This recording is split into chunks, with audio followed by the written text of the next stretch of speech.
Sama-sama.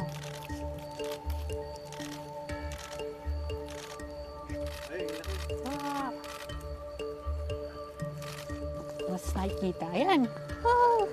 So, kumpara dun sa mga nakita natin kanina, mas malapit na kamag-anak to ng ipis.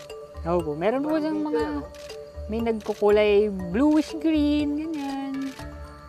Pero hindi dito sa... Madami sa kanila ay nag-play ng role sa ecosystem, particularly sa decomposition ng mga nabubulok na bagay. No? So, kung familiar po tayo sa energy cycle, ganyan.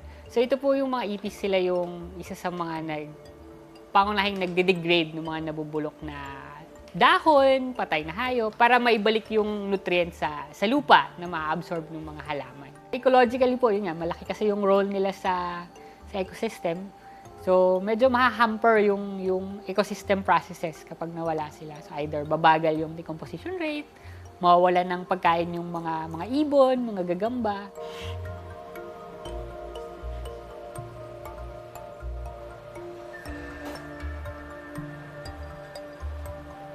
Kaka-describe ko lang nito last year.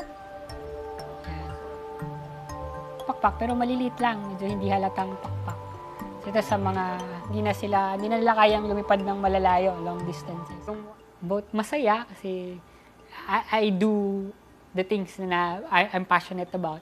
Pero at the same time, medyo malungkot din kasi parang hindi ganun yung tawag doon,